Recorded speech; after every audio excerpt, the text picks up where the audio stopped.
Jesus Nazareno, sinasamba ka namin, pinipintuho ka namin, aral mo ang aming buhay at kaligtasan. Nuestro Padre Jesus Nazareno, iligtas mo kami sa kamatayan. Ang krus mong pinamatayan ay sagisag ng aming kaligtasan. Nuestro Padre Jesus Nazareno, dinarangal ka namin. Nuestro Padre Jesus Nazareno, inulwalhati ka namin. Nuestro Padre Jesus Nazareno, inarangal ka namin. Nuestro Padre Jesus Nazareno, inulwalhati ka namin. Pagiging sariwain, ang iligtas niya sa atin. Sa piging sariwain, ang iligtas niya sa atin.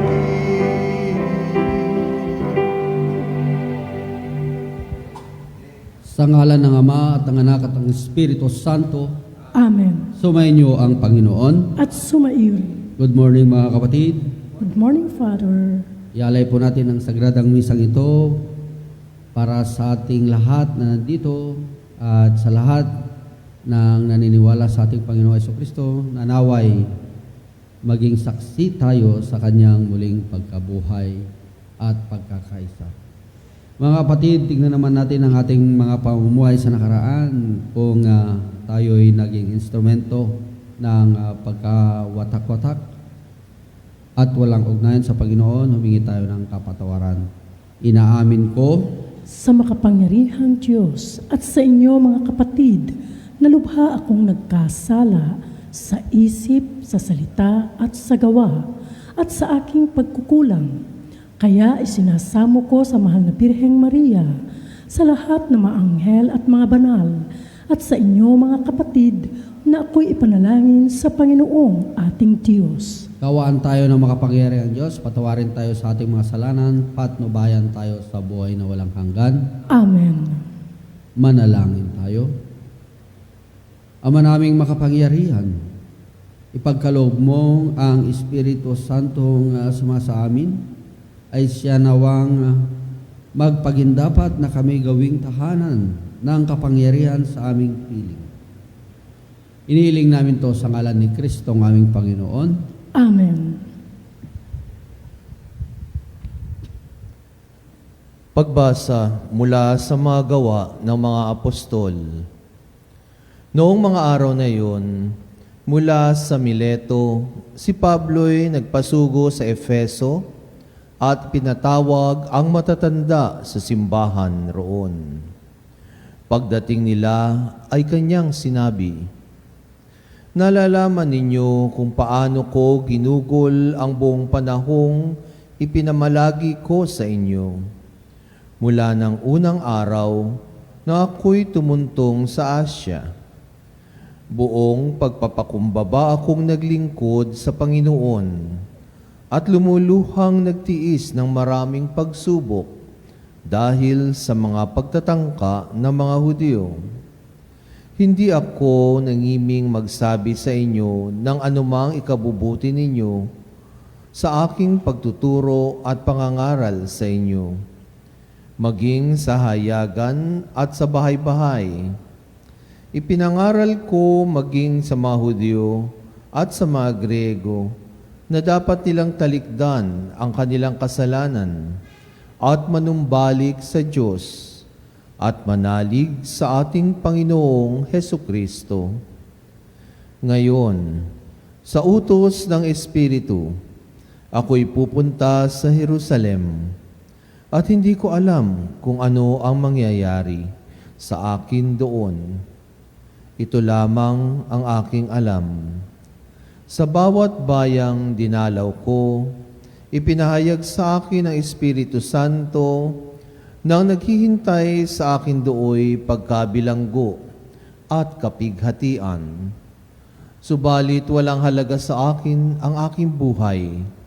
Maganap ko lamang ang aking tungkulin at matapos ang gawaing ibinigay sa akin ng Panginoong Hesus, ang pagpapahayag ng mabuting balita tungkol sa kagandahang loob ng Diyos. Nakisalamuha ako sa inyo, samantalang nangangaral ako tungkol sa paghahari ng Diyos. Ngayon, alam kong hindi na ninyo ako makikitang muli, kaya't sa araw na ito'y sinasabi ko, hindi ako ang mananagot kung mapahamak ang sino man sa inyo, sapagkat ipinahayag ko ang lahat ng nilalayo ng Diyos para sa inyo. Wala akong inilingid na anuman. Ang salita ng Diyos. Salamat sa Diyos. Tanang mga kaharian, ang poong Diyos ay awitan. Tanang mga kaharian, ang poong Diyos ay awitan.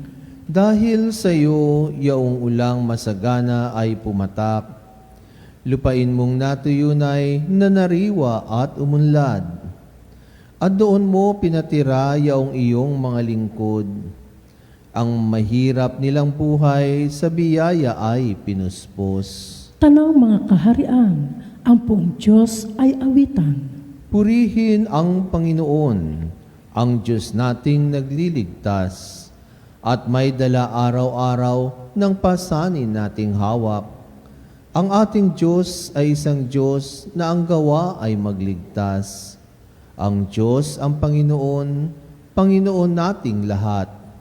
Sa bingit ng kamatayay, hinahango tayo agad. Tanang mga kaharian, ang poong Diyos ay awitan. Alleluia, alleluia, alleluia. Alleluia, alleluia, alleluia. Hihilingin ko sa Ama, Espiritu'y isugo niya, upang sumainyo tuwina. Alleluia, alleluia.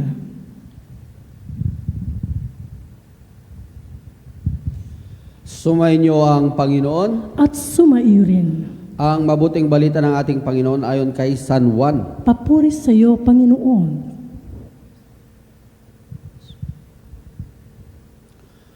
Noong panahon iyon, tumingala si Jesus sa langit at ang wika, Ama, dumating na ang oras. Parangalan mo ang iyong anak upang maparangalan ka naman siya. Sapagkat pinagkalooban mo siya ng kapangyarihan sa sangkatauhan upang magbigay ng buhay na walang hanggan sa lahat ng ibinigay mo sa Kanya. Ito ang buhay na walang hanggan, ang kilalanin kanila ang isa at tunay na Diyos at si Jesucristo na iyong sinugo. Inihayag ko rito sa lupa ang iyong karangalan. Matapos ko na ang ipinagagawa mo sa akin. Kaya Ama, ipagkaloob mo sa akin ngayon ang karangalang taglay ko sa piling mo bago pa likhain ang sanlibutan. Ipinakilala kita sa mga taong ibinigay mo sa akin mula sa sanlibutan. Sila'y iyo.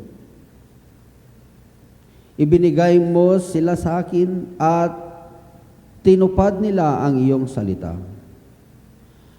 Ngayon alam na nilang mula sa iyo ang lahat ng ibinigay mo sa akin.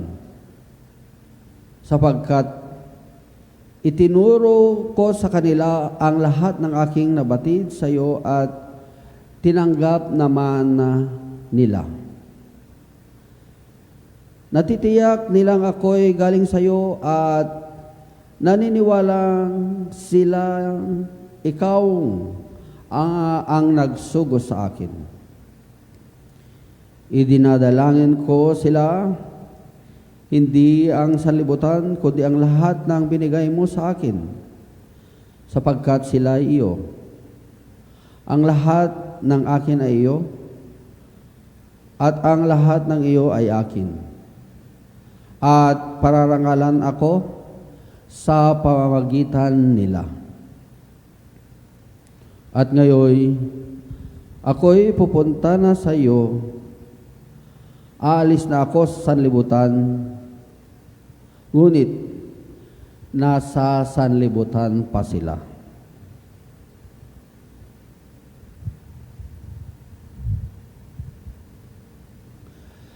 Mga kapatid, ang mabuting balita ng ating kaligtasan, Pinupuri ka namin, Panginoong Heso Kristo.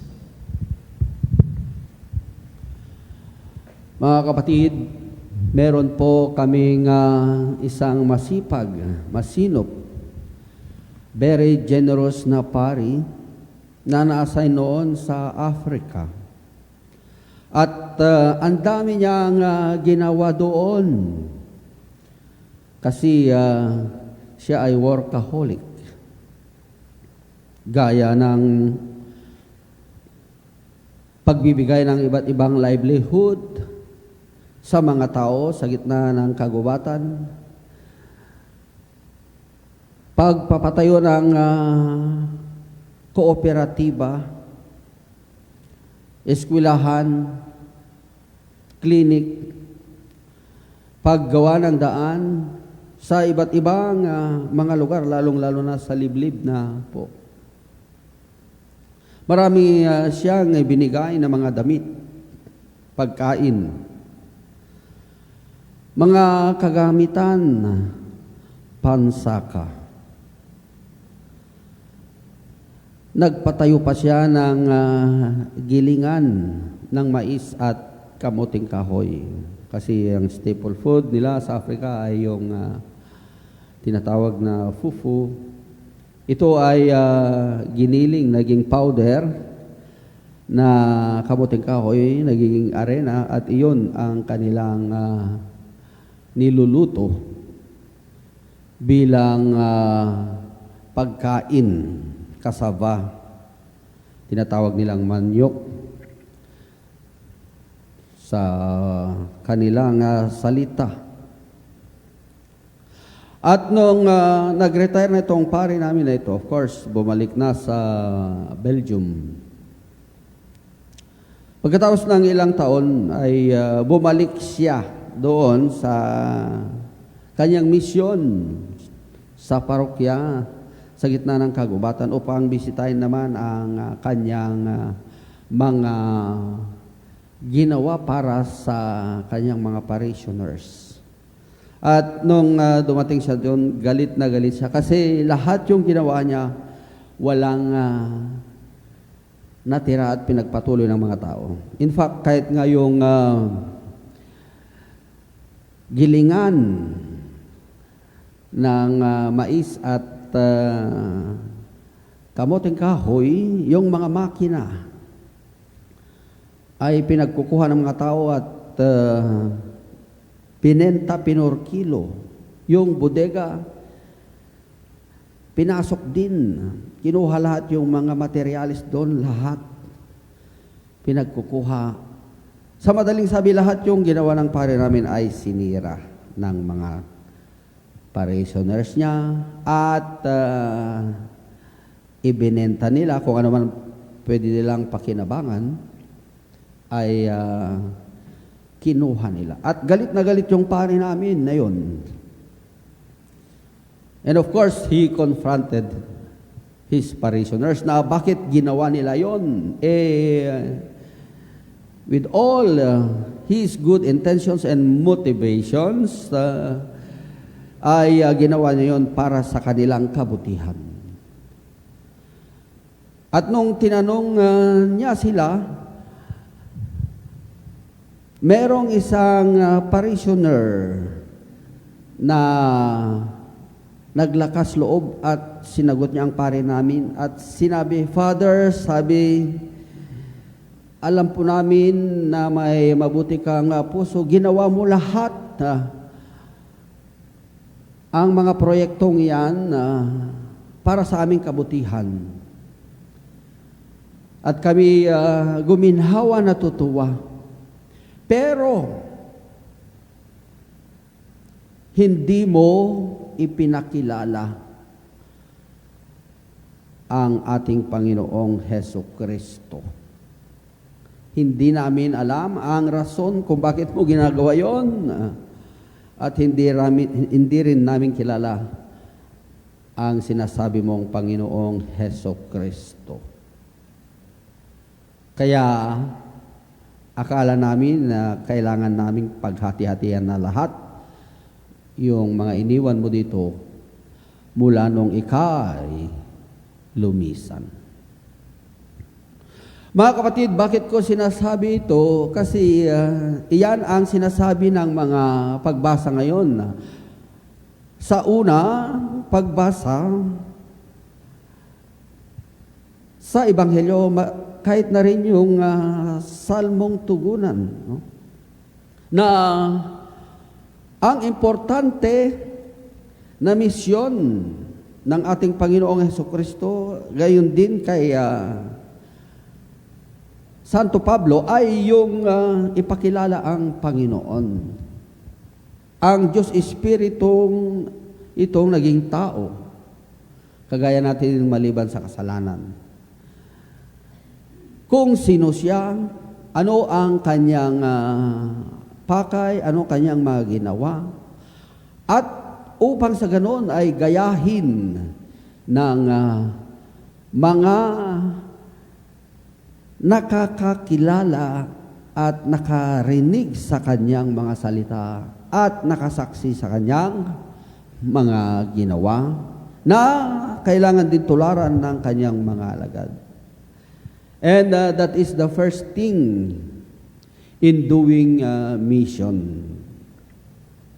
Otherwise, all these beautiful projects, like what I mentioned a while ago, will fail, will be useless if we ministers also failed to introduce our Lord Jesus Christ. And I think that is the core message of the mission of the gospel that we've just heard. Na kailangan una sa lahat, malaman, makilala ng mga tao ang ating Panginoong Hesukristo, ano ang kanyang iniisip, nilalaman ng kanyang puso, ano ang kanyang vision, mission, ano ang kanyang pakay dito sa mundo, bago tayo gumawa ng mga anumang aktibidades sa misyon o sa parokya.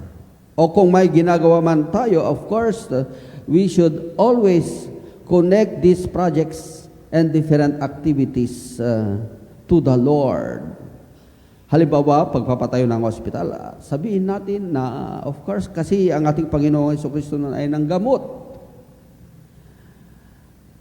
Yung pagpapatayo ng eskwelahan, of course, dahil ang ating Panginoon noon ay nagturo ng mabuting asal, nagpakain, dahil gusto niya na walang magkulang, walang magutom sa kanyang mga nilalang. I mean, lahat ng mga livelihood projects na ito or anumang mga programa sa parokya, lahat sana ay directed or mai-connect natin sa mga ginawa ng ating Panginoon upang makilala ng mga tao na siya pala, ang ating Panginoong Hesukristo pala, ang rason kung bakit ang mga iba't ibang proyekto at aktibidades sa parokya ay mayroon, or these projects are existing just because of our Lord Jesus Christ. So iyan lagi sana ang ugnayan ng mga aktibidades upang sa ganoon na anong punto dito ay mapangalagaan ng mga tao at may pagpatuloy pa nila dahil iyan ang ginawa ng ating Panginoong Hesukristo. That's why, my dear friends, in today's readings, especially the Gospel, we are all encouraged and invited by our Lord Jesus Christ, just like what we've heard in the Gospel, to always connect our minds, hearts, spirits to Him. Kagaya ng ating Panginoon Jesucristo na sinugo din ng Diyos para gawin hindi yung kalooban niya, pero ang kalooban ng Diyos. Tayo rin sana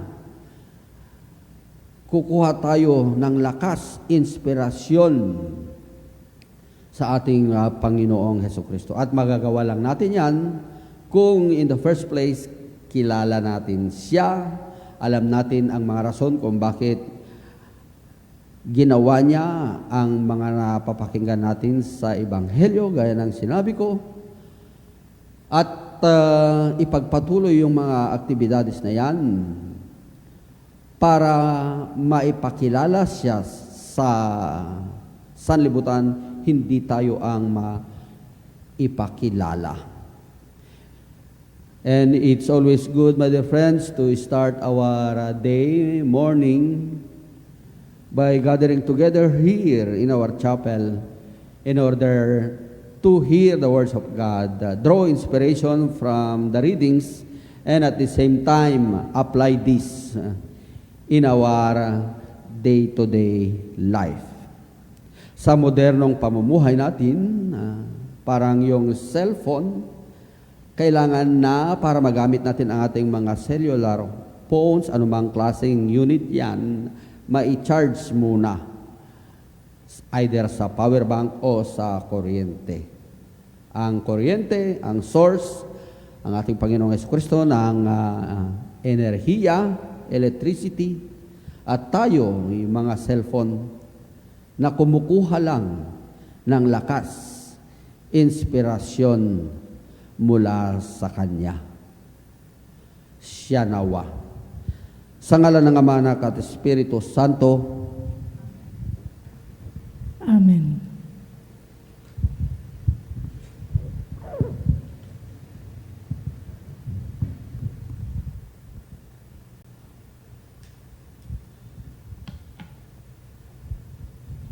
Inulaan ni Kristo ng ating Panginoon ang Kanyang mapagligtas na kamatayan at muling pagkabuhay. Sa pamamagitan niya, ang nagdurusang lingkod, ilapit natin ang ating mga kahilingan sa Ama ng awa.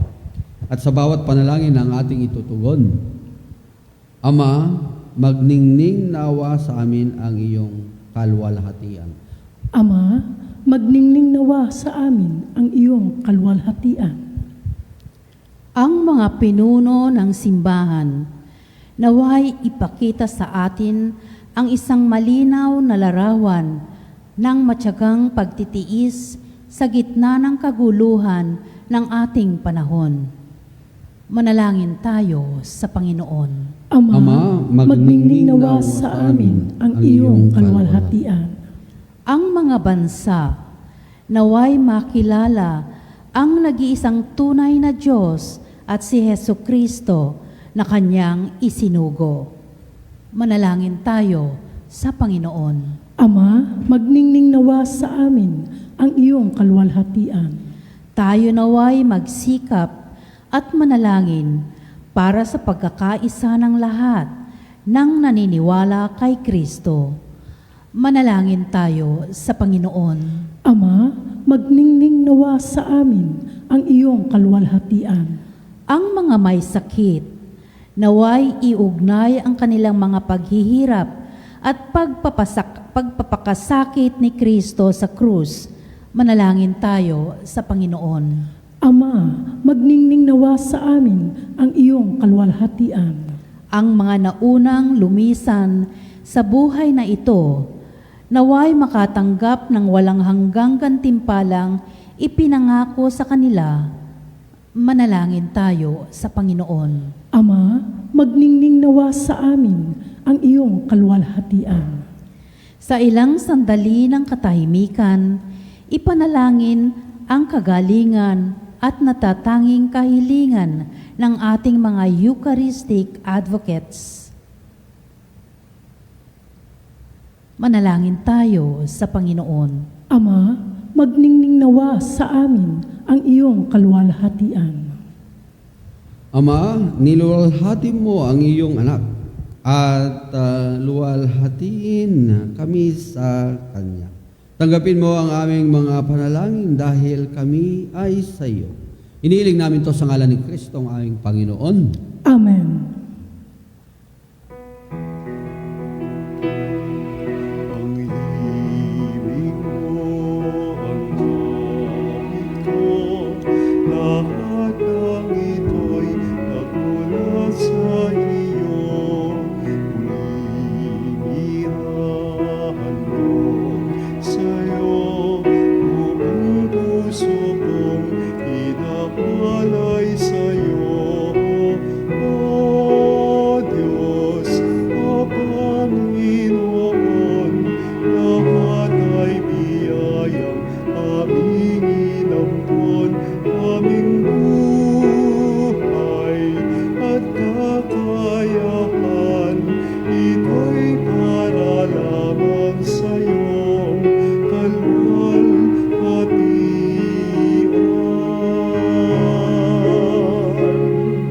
Ito'y para lamang sa'yong kaluwalhatian.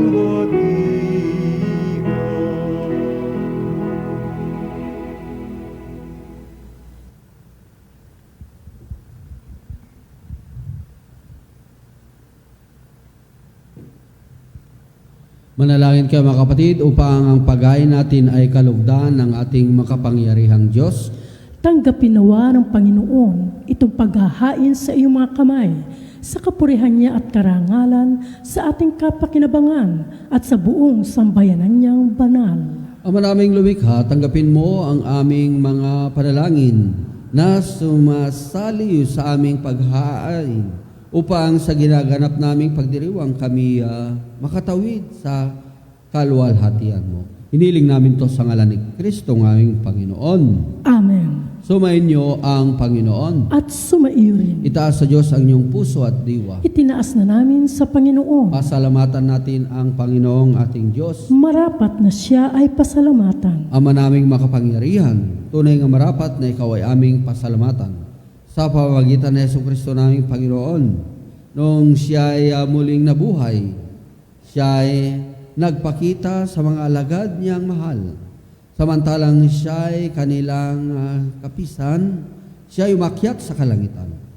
Sa kanyang pagluklok sa kanang kamay mo, kaming mga kapwa niya ay di na rin iba sa iyo. Kaya kaysa ng mga anghel na nagsisiyawit ng papuri sa iyo, nang walang humpay sa kalangitan, kami nagbubunyi sa iyong kadakilaan.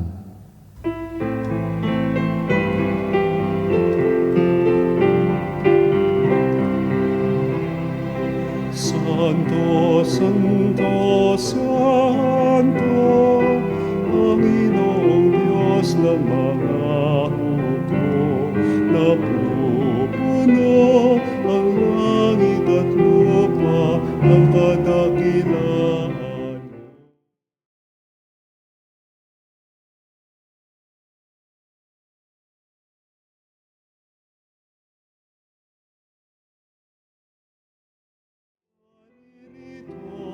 Sa ngalan ng Panginoon, o sa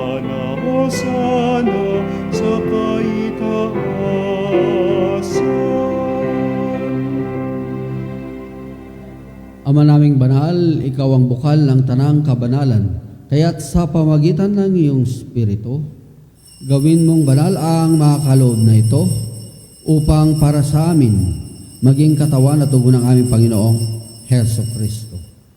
Bago niya pinagtisang kusang loob na maging handog, hinawakan niya ang tinapay, pinasalamatan kanya. Pinaghati-hati niya yon at ibinigay sa kanyang mga kaibigan at sinabi, "Tanggapin ninyong lahat ito at kanin. Ito ang aking katawan na ihandog para sa inyo."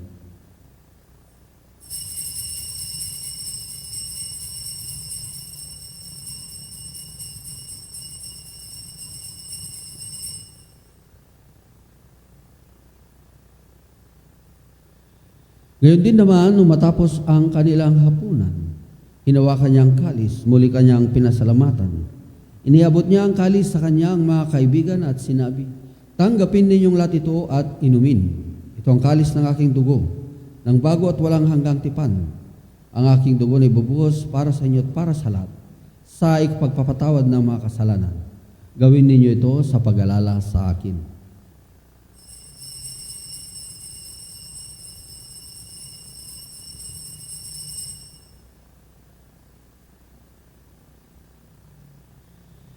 Ipagbunyi natin misteryo ng pananampalataya.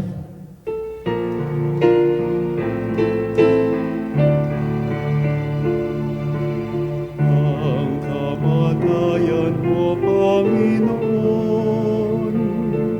aming ipinahayag.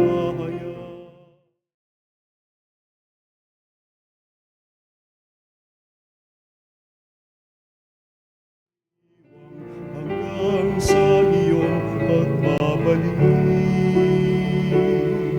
hanggang sa iyong pagbabalik. Ama, ginagawa namin ngayon ang pag-alala sa pagkamatay at muling pagkabuhay ng iyong anak. Kaya't inialay namin sa iyo ang tinapay na nagbibigay buhay at ang kalis na nagkakaloob ng kaligtasan. Kami nagpapasalamat dahil kami yung minarapat na tumayo sa harap mo para maglingkod sa iyo. Sinasamo namin kaming magsalo-salo sa katawan at dugo ni Kristo ay mabuklod sa pagkakaisa sa pamagitan ng Espiritu Santo. Ama, lingapin mo yung simbahang laganap sa buong daigdig. Puspusin mo kami sa pag-ibig.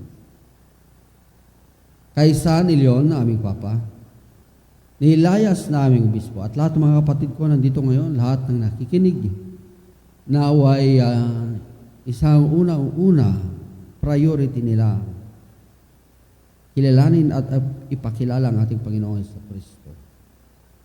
Alalahanin mo rin ang mga kapatid naming nahimlay, nang may pag-asang sila ay muling mabubuhay. Gayon din ang lahat ng mga pumanaw. Kawaan mo sila at patuloyin sa iyong kaliwanagan. Kawaan mo at pagindapating kaming lahat na makasalo sa iyong buhay ng walang wakas. Kaysa ng mahal na Berheng Maria na ina ng Diyos, kaysa ng mga apostol at ang lahat ng mga banal na namuhay dito sa daigdig ng kalugod-lugod sa iyo, may pagdiwang nawa namin ang pagpupuris sa ikararangal mo sa pamagitan ng iyong anak na aming Panginoong Heso Kristo. Sa pamagitan ni Kristo, kasama niya at sa Kanya, ang lahat ng parangal papuri sa iyo, Diyos Amang makapangyarihan, kasama ng Espiritu Santo, magpa sa walang hanggan.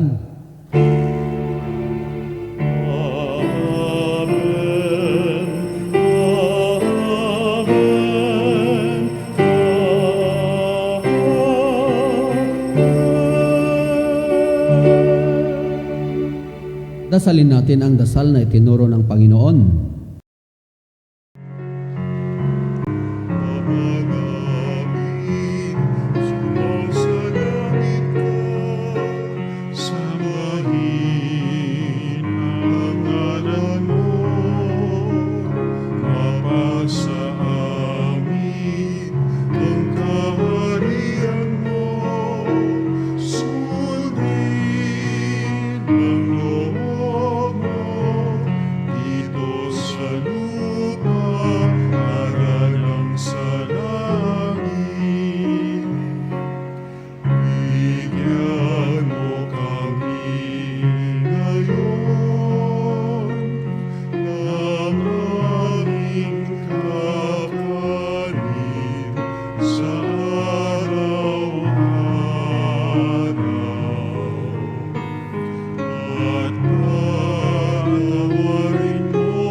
Iniiling namin kami adya sa lahat ng masama, pagkalooban ng kapayapaan na araw-araw, ligtas sa kasalanan at ilayo sa lahat ng kapamakan. Samantalang aming pinananabikan ang dakilang araw ng pagpapahayag ng tagapagligtas naming si Heso Kristo. Sapagkat iyo ang kaharian at ang kapangyarihan at ang kapurihan magpakailanman. Amen. Panginoong Heso Kristo, sinabi mo sa iyong mga apostol, kapayapaan ang iniiwan ko sa inyo. Ang aking kapayapaan ang binibigay ko sa inyo. Tungayan mo ang aming pananampalataya at huwag ang aming mga pagkakasala. Pagkalooban mo kami ng kapayapaan at pagkakaisa ayon sa iyong kalooban. Kasama ng Espiritu Santo, magpasawalang hanggan. Amen. Ang kapayapaan ng ating Panginoon naway sumainyong lahat. At sumaiyo rin. Magbigayan tayo ng kapayapaan ni Kristo. Peace be with you. Peace be with you po. Kapayapaan po para sa lahat. Cordero ng Diyos na nag-alis ng mga kasalanan ng sanlibutan, naawa ka sa amin.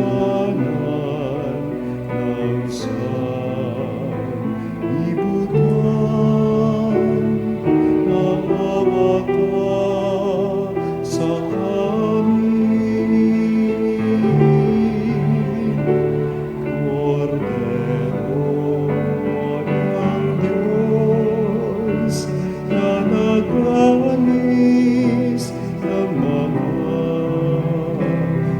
kasalanan ng sanlibutan,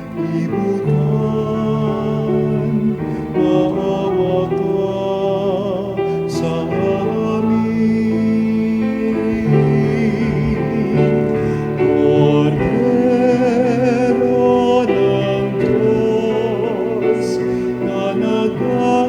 Cordero ng Diyos na nag-alis ng mga kasalanan ng sanlibutan,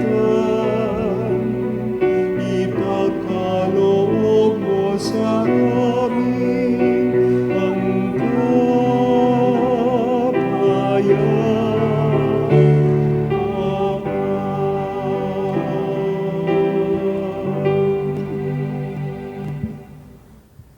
Ito ang kordero ng Diyos na nag-alis ng mga kasalanan ng sanlibutan. Ito ang Diyos Espiritu naging tao kagaya natin maliban sa kasalanan na inaanyayahan niya tayo sa kanyang piging at mapalad lahat tayong naanyayahan sa kanyang piging. Panginoon, hindi ako karapat-dapat na magpatuloy sa iyo, ngunit sa isang salita mo lamang ay gagaling na ako. Ang katawan at dugo ni Kristo ay atid tayo sa buhay na walang hanggan. Amen.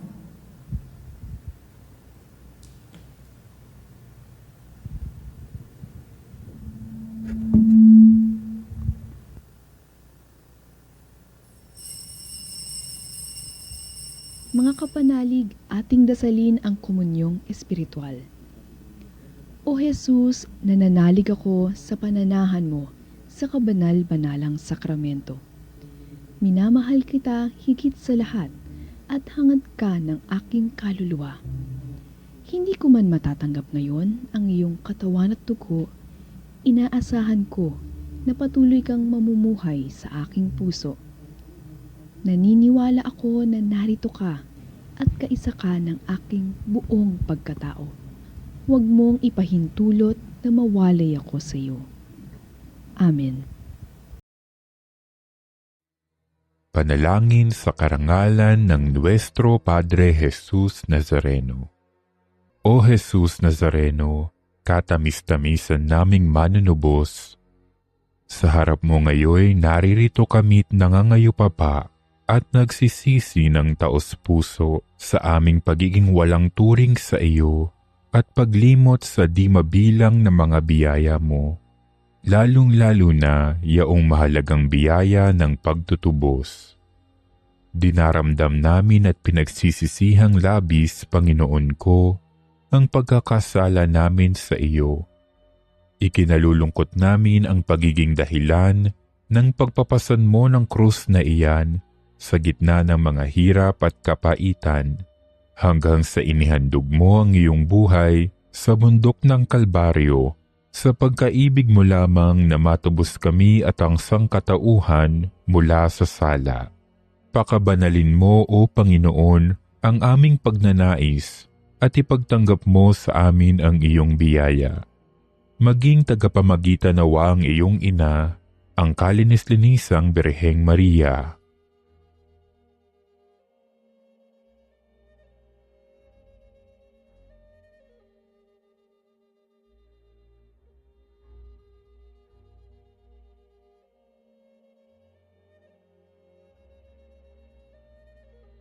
Ama naming makapangyarihan, niloob mong akuin ang iyong anak, ang krus at kamatayan, upang ang sangkatauhan ay matubos at mabuhay.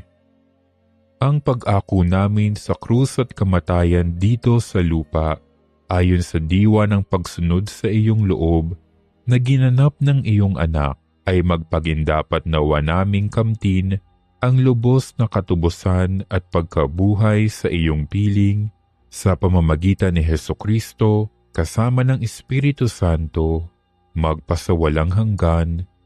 Amen. Nuestro Padre Jesus Nazareno, Panginoon namin at Diyos, kaawaan mo kami. Manalangin tayo. Ama naming mapagmahal, sa pinagsaluhan naming banal na pakikinabang, ang amin nawang pag-ibig ay lalong madagdagan na ang ginawa namin sa pag-alala sa anak mong mahal na nag-utos ipagdiwang ang huling hapunan.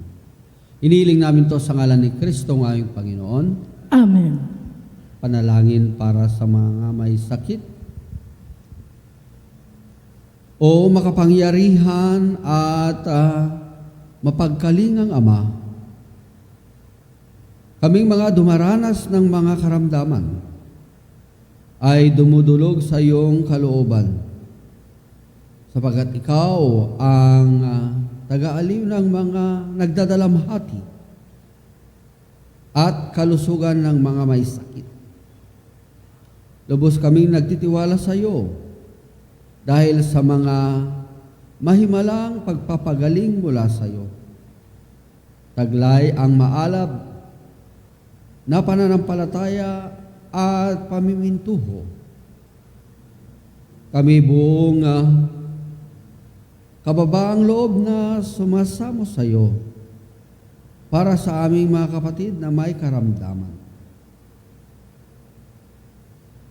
Yamang tunay na marami ang gumaling dahil sa pananampalataya sa iyo. Mangyaring gumawa ka ng isa at iligtas itong mga mahal namin sa buhay.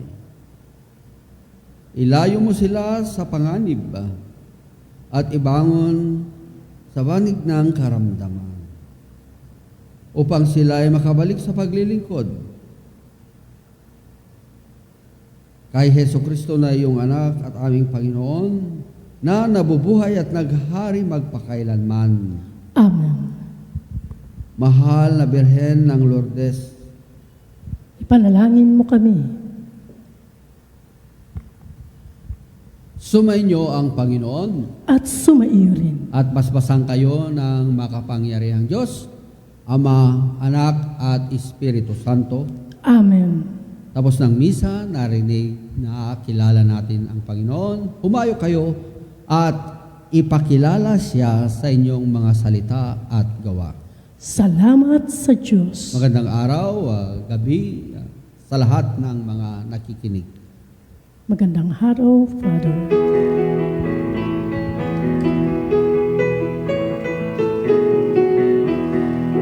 Magsingawit kayo sa Panginoon. Hallelujah! Magsingawit sa Panginoon.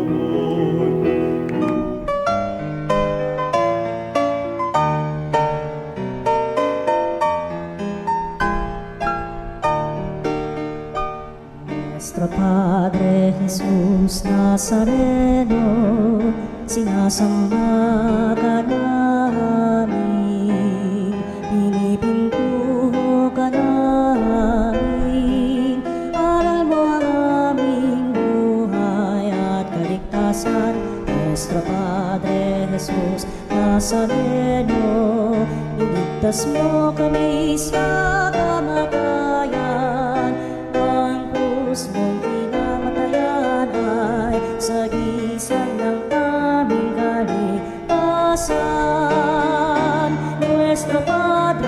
Jesus Nazareno, dinarangal ka namin. Nuestro Padre Jesus Nazareno, inulwalhati ka namin. Nuestro Padre Jesus Nazareno, dinarangal ka namin. Nuestro Padre Jesus Nazareno, inulwalhati ka namin.